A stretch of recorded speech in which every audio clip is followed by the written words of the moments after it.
Dante. This video that I'm going to be doing is specifically for you planner newbies. I've been getting a lot of feedback, a lot of comments, and some questions from some friends, family members, as well as new faces asking me about planners. How do I get started? What supplies do I need? What planner should I use? So I want to kind of just give you folks a few tips, a few personal opinions that I feel could benefit you folks in your journey on, getting into the planner world. So I did go a little college student, and I went and did like a little outline. So I am going to be reading off of my computer, but please just bear with me. I feel like I have some really good pointers for you folks, and that's my main goal, I guess you could say, through this YouTube channel as well as my Instagram, is to inspire others, encourage them to get their goals written down so that, they're achievable. You have a deadline you have to meet, and that's what makes it, I guess you could say, I don't even know what the word is, you guys. That's what makes a goal, I guess, a goal. It's something that you need to reach. You have a deadline, and that's that. So I hope by you folks watching this video, it encourages you to get out there, get planning, get creative, and just do it, just go for it. So I want to start off by saying that organizing is one thing. Actually picking out a planner, that's a whole nother level, you guys.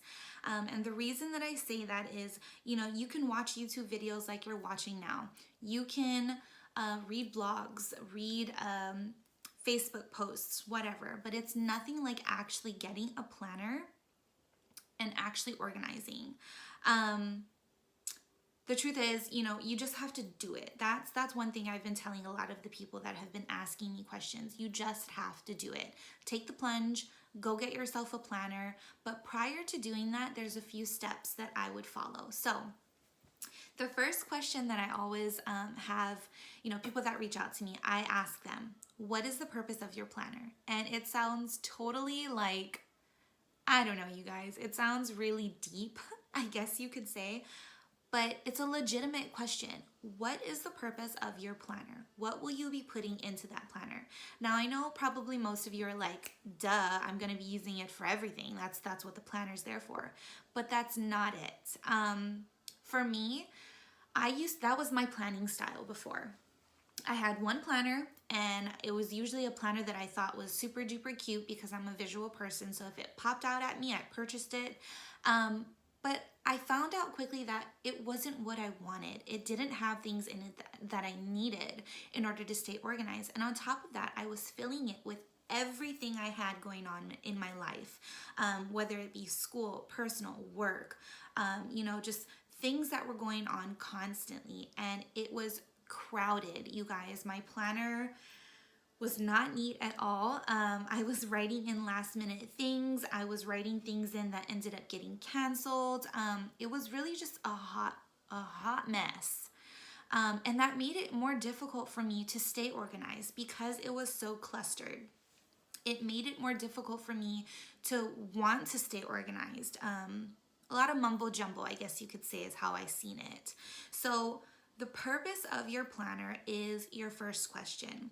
Now, the reason I say that is maybe you want something specifically for school. Maybe you need something specifically for your home life, keeping track of your kids' sports, things going on with your husband's work, with your work, that sort of thing. In those cases where you have multiple things going on, maybe getting multiple planners would benefit you. Now, I know that to some of you that might seem a little intimidating, or it could be like, why would I want multiple planners when I could just get one? Again, this is just my personal opinion, things that I found out that work best for me. So if you're one of those that would like to put everything in one planner, that's perfectly fine. But one thing that you'll want to pay attention to when selecting a planner is the layout. You're going to need more space. If you have a lot of things going on and you're determined that you want just one planner, you're going to need to pay attention to the space that's provided in your weekly layouts so that you have that space to write everything down, to keep track of everything. So that's the first step that I would say, is asking yourself, what is the purpose of your planner? The second thing that you guys want to pay attention to is size. Size matters, you guys.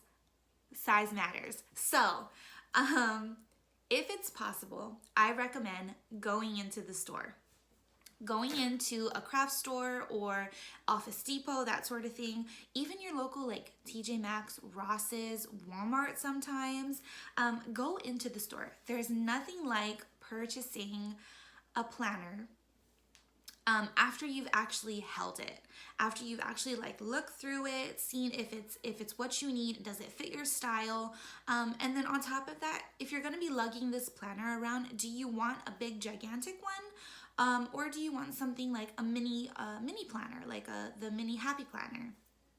It's really important for you to do that so that you can get an actual feel of what that planner looks like, feels like. Now, I'm not saying that you should take this planner for a test run by putting it in your purse and walking around the store with it. That's not what I'm saying, because that's a crime, you guys. You guys, it's called shoplifting.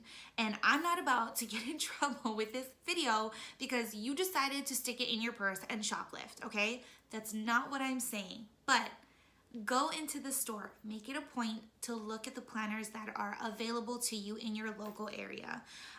Purchasing it online, if you feel comfortable enough because you know you've done enough research on it, that sort of thing, by all means, purchase it online.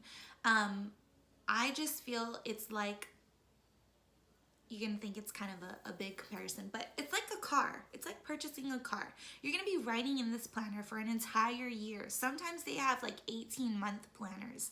You're gonna have this planner for 18 months, and you wanna make sure that it's something that fits your style. It fits your needs. So that would be my step 2. And then the last thing that you want to pay attention to, guys, or maybe set for yourself prior to, is a budget. You want to make sure you're paying attention to the cost. And the reason I say that is because you can get an amazingly beautiful planner like an Erin Condren, but it's not practical for people that are on a budget, for people that don't want to spend $60 on a planner that they're going to write in for a year and then have to chuck. So, cost is really important. I like to get things on a deal. I love finding certain items for a complete steal. So pay attention to your clearance items, or even, like I mentioned earlier, go to Ross's, go to TJ Maxx, go to Office Depot. They may have planners there for sale that are really, really good quality and don't break your bank. So, definitely take a look at the different planners that they have out there. My personal favorites right now are the Happy Planner. Recollections is a really great brand, as well as like the Agenda 52 or Carpe Diem, that sort of thing, like the A5 binders, A5 binder planner styles. There's so many different styles of planners to choose from, which is why I say, really pay attention and do your research. But cost is a huge thing. It was a really big thing for me, which is why I couldn't bring myself to purchase that beautiful Erin Condren again, even though I love her layouts. Her entire planner is amazing, you guys, but it's like $50+ that was like on a planner. So for me, going to my local Hobby Lobby and Michael's, finding me a happy planner, the disc style, and being able to interchange things, that worked for me. The Agenda 52 planners, which I'm a huge fan. I'm a huge fan of. It's a binder style, so you can take things out, put things back in, add things. Those planners to me are more beneficial for my lifestyle, as well as my planning style, as well as my pocket, you guys, my budget. Being a family of 6, it's you can't just go off spending money like $60 on a planner. So, cost. So the 3 tips that I have for you guys are going to be: figure out your purpose for your planner. Go in and take a look at the planner size and make sure you don't steal. And then cost. Those are 3 things that I definitely think were huge for me when purchasing my planners for this year's lineup. And I don't know if any of you watched any of my previous videos, but I do have a total of 7 planners, 3 of which I combine into like a Franken planner, transformer planner. So, you know, I've been able to kind of compact those so it's more of one big planner versus 7 small individual planners. And then as far as supplies go, so I would not recommend going off and purchasing a whole bunch of washi tape, all the sticker books that the Happy Planner has to offer, even though it is really addicting. I would not recommend that. Start off small. I started planning maybe like 5 years ago, like really getting into planners. I've always loved planners from the Morning Glory days, from Sanrio, that sort of thing. So about 5 years ago, I purchased my first Happy Planner, and it was a damn shame. It was a damn shame because I used maybe 4 months out of that planner. I got it on sale though, so it didn't hit me as hard. But I purchased my first Happy Planner, and I didn't know what I was doing really, like as far as the washi tapes go. I could sticker it all day long, and I could write in it all day long, but I didn't realize that there was so much more to decorating your planner at that time. So start off small. You need pens, highlighters if you're like me, you like to highlight things, sticky notes. Sticky notes are my favorite thing because I can use a sticky note. They have really cutesy ones, the Happy Planner, the Paper Studio. You know, you can find some really cute ones. Even at Target's like dollar section, you can find some really cute planner things. But sticky notes are my best friend. I like to use those if I have things coming up in like the future months. Things that could possibly change, you know, if we're planning on a trip or if someone's coming to visit, that sort of thing. I like to use sticky notes so that I don't write it down in my planner and then it changes, and then I'm left with this like big old block of whited out, you know, section. I don't like that. It's an eyesore. So sticky notes are really big. Washi tapes, you guys. If you follow me on Instagram, you know I'm obsessed. I got me a whole dresser full of washi tapes, and I started off with 5. And they weren't even like the normal sized washi tape. They were the itty bitty, like the really skinny washi tapes that had words written on it like important, noted, to-dos, must-haves, that sort of thing. So, you know, having just a few to choose from would be my best advice to you. Don't go off spending a bunch of money yet. You know, build your collection. It's taken me, 5 years to build my washi tape collection. And I love every washi tape, you guys. I love every washi tape. So, another thing that you could look into is stickers. Walmart, Target, Hobby Lobby, online, Amazon. You can find really cute stickers for like 99 cents. Sometimes even cheaper than that. I don't know if you folks have an Instagram, but if you do, follow some planner chicks. You know, go ahead and type in a hashtag like planner babe or I am a happy planner, that sort of thing. Type in a hashtag, take a look at those individuals, you know, accounts, and if you happen to find some that are like, they sell stickers and stuff, guys, there's $2 Tuesdays. Did you know about this? I bet you didn't, because $2 Tuesdays are a game changer. You get stickers for $2, and sometimes if you buy like multiple, they give you like a discount code. So go on Instagram, find you some planner babes that have Etsy shops, or even better yet, go on Etsy. Take a look on Etsy. $2 Tuesdays. You cannot go wrong with $2 Tuesdays. Now, please don't break your bank on $2 Tuesdays. That was not the purpose of what I was trying to tell you. But stickers make everything better. So that's a whole nother thing that you can look into, and keep on a budget. You know, you don't have to buy the most expensive stickers or a whole sticker book at regular price. Pay attention to the sales. That's one thing that I've definitely started to realize is paying attention to sales have saved me money, and they've helped me build my collection even more. And then the last thing would be like dividers. This is only if you feel like you need it. Dividers are a huge thing in my planners. They help me keep it even more organized. I'm able to flip through, sections of my planner a lot faster.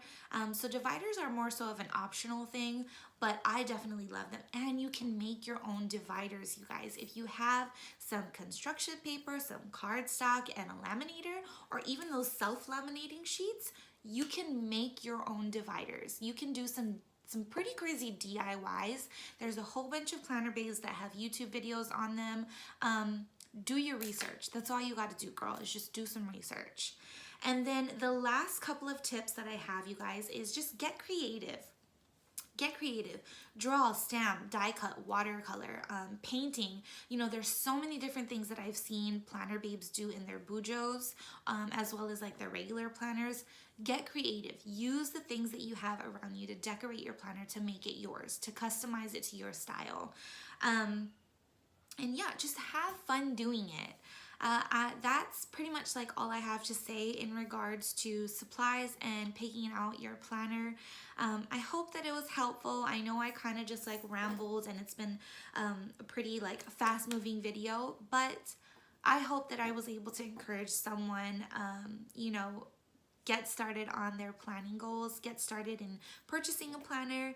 Like I said earlier, guys, if you have any questions, I love interacting with you folks. I love the support that I've been getting both on my Instagram, my Facebook, as well as my YouTube. It feels so good. Even if it's small steps, it's steps. And that to me is huge. So I just wanted to say thank you folks for watching. Thank you everyone for supporting.